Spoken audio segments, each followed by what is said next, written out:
So 2023 is coming to a close, and well, there were a lot of movies this year. And so today I'm going to be talking about my top 5 best movies of 2023. And some of these movies might even be on your list as well. And some of them you might be wondering, why do I have them on my list? Well, this is going to be my list, and so I would definitely like to know what your thoughts are after we go through these top 5 best movies. Let's start off with number 5, and this is a movie that, well, I was really pleasantly surprised, and it's not really surprising whenever I think about who was involved in this movie. And that one is Jawan, the extended cut. This movie comes out of India, and it stars mega superstar Shah Rukh Khan. Absolutely love this actor. As long as I've been watching Indian films, I've always enjoyed his performances. And within this movie, it pretty much has everything that you would want from a blockbuster action film. A really awesome, charismatic lead, lots of really great surrounding characters. I think the acting overall was just great across the board. And the action in this movie is absolutely ridiculous. It's just such an amazing experience. And to couple with that, just incredible cinematography, sound, set designs, everything here is big budget and awesome. And of course, a big blockbuster Indian film would not be complete without having great songs, and this definitely has it. And all of that comes in a package in a movie that is really interesting, having somebody who is mysterious at the beginning, and then you kind of see things going on, and you think it's going one way, and then it goes another way, and then Shah Rukh Khan actually plays multiple roles in this, so that was fun. And then also the lead actress in this movie, I really did like her performance, and the other lead actress as well. And then when it like goes into the whole jail scenes and these rogue women in this jail, and just all types of crazy stuff going on, and just like a lot of, I think, things that you would expect out of these types of movies. And it also involves heavy political things as well. But in the end, this is pretty much the definition of a blockbuster Indian film. Jawan Extended Cut was really fun, and this starts off with my top 5 movie. And the number 4 movie is surprising as well, but for different reasons, because this genre of films, well, honestly, I've really gotten tired and bored of it, and that is the whole superhero genre. And this is where we have Spider-Man Into the Spiderverse. Really pleasantly surprised with this movie because I didn't think I would like it at all. And at the same time, I haven't even seen the first Spider-Man Into the Spider-Verse movie. And so this one was really great on many levels. And it wasn't done by Marvel. It was done by Sony. And typically, Sony has had a much better track record, specifically with the Spider-Man properties. And so this one follows the events of the first movie. So we have Miles Morales and Gwen and Peter Parker. But now we have the whole Spiderverse. You know, we have so many different spider people, and that part was so cool. And you also have the futuristic Spider-Man. I think it was Spider-Man 2099. There was a lot of great stuff there, and I would say this is really more of a transitional period for the character. You see growth in Miles Morales and Gwen, and then once you see the other spider people, you understand that they're part of a much bigger world. So I do like this spider people multiverse. It was really awesome. It was handled well. The animation was awesome in this. The acting was great throughout, and I really did enjoy the action. But overall, I think what this movie was able to do was taking this whole multiverse genre that they've created over the years with multiple Marvel movies and superhero films, and did it in a way that was really satisfying, and it made me more interested in it. And then the movie ends off with a cliffhanger with one more movie, it seems, in the whole Spider-Verse, and I can't wait to see it. So Spider-Man Into the Spider-Verse was a really great time, especially for the superhero genre. And so the number 3 movie is one that is really important to me because this is the first movie that's ever affected me in this way out of the hundreds of movies that I've seen up to this point. And that movie is The Sound of Freedom.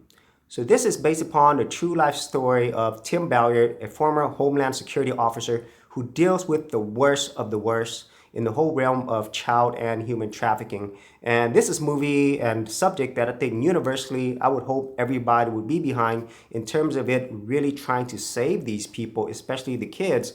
And in this case, as you're going through this movie, you see the journey of Jim Caviezel playing Tim Ballard.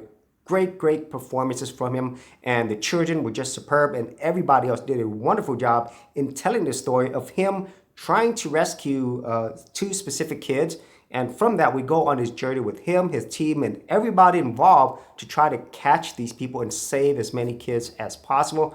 And throughout the movie, I was always on the edge of my seat. I felt so many emotions. And at the same time, the whole message, the sound of freedom and everything else, I think once again is something that I think all of us can be behind, and hopefully we can help remove some of the evil that's been going on and will continue to go on in the world. So that's why I think this movie is so important. Not only does it shed more light into this horrific thing, but most importantly, it will hopefully trigger people to actually do something about it, however they want to take action on it.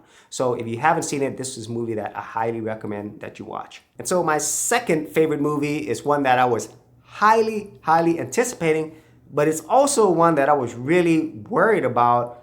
But in the end, this movie delivered in absolutely every way. And that movie is the Super Mario Brothers movie. Now, I myself remember seeing the prior movie, which is Mario Brothers, the live action with Bob Hoskins, John Leguizamo, and Dennis Hopper.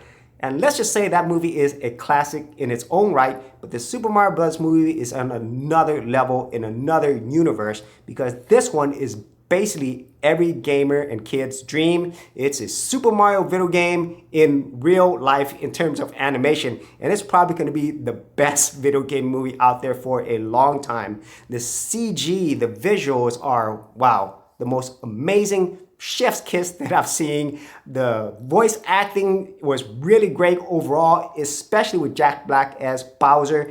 The sound, music was so pitch perfect, and the story is just a classic video game story. Mario and Luigi end up in the Mushroom Kingdom with Princess Peach and Toad and everybody else, and then you meet up Donkey Kong, Diddy Kong. There's a lot here, and once you get through the entire movie, it's basically like playing an awesome video game. And honestly, I cannot wait for the next Super Mario Bros. Movie or any other movie coming out of Nintendo with this studio, because it is really an awesome, perfect movie for all the video gamers out there. And my number one movie of 2023 was the biggest surprise for me. I did not see this coming. But wow, I am so happy that this movie was released and I got to see it. And that movie is Godzilla Minus One. This movie is absolutely spectacular. Out of all the Godzilla monster movies, kaiju movies that I've seen, I've never seen one like Godzilla Minus One, because it did something that very few movies can do, even if it's not a monster movie, and that it tells a really touching, realistic, endearing human story. With the main character Koichi, meeting another girl along with a child, and them trying to build a life, trying to rebuild, and everybody else surrounding it after the war in Japan. And man, that part alone, I think, just makes this a great movie, because this was really a story about human characters, about sacrifice, about suffering, about sadness. So many emotions, about PTSD, guilt. There's a lot packed in here. And if you just look at from a dramatic film, this movie delivers in so many ways. And honestly, even if Godzilla wasn't in this, I would still put this in my top 5 movies. But since it has Godzilla, it pretty much sealed the deal and made it number 1. And Godzilla, in my opinion, has never looked as menacing, as awesome, as scary as he has in this movie, because this one harkens back to the original Godzilla movie back in 1954. And man, it was just something else seeing this. I really truly cared about the plight of these people. And at the same time, you see an evolution of these characters, specifically with Koichi, starting with somebody who's gone through some horrible traumatic events, suffers from this, blames himself for a lot of things. He has feelings of guilt, and also feeling like he's let down his country and everybody around him, and then to have to return to Japan, to Tokyo, and experience all these other human challenges in the midst of a post-war era is just really heartbreaking. But then when you have Godzilla in the mix, bringing things from ground zero to -1, it is absolutely devastating. And the fire breath in this, the effects in this, to me, just blow away anything that Hollywood has done up to this point. And I have to say, man, if this is what we can expect from more Godzilla movies from Toho, well, I'm all for it. And I really hope that Hollywood studios learn something from Godzilla Minus One, where you could create something that really has a human emotion and story, but at the same time delivering great monster action in a way that I think is so wonderful for this entire franchise. And so that is why Godzilla Minus One is my #1 movie of 2023. And I have a strong feeling it's going to be on my top list of favorite movies for years and years to come.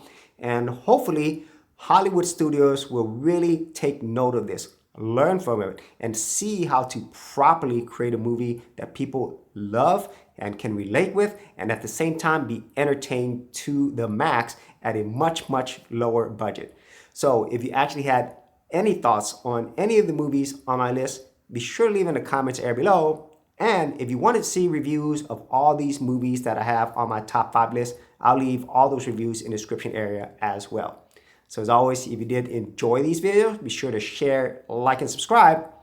And I'll see you on another episode in 2024. Hey geeks, if you are a brand new creator and you simply want something easy to get you started, well, I got something for you with my Creator Starter Kit. This is a super simple step-by-step guide that's going to take you from having no channel to developing your very first YouTube channel, along with ideas, thumbnail designs, and other creator tips, including marketing. And the best part is, all of this is free. Simply head over to the link below, check out my page, and get started creating.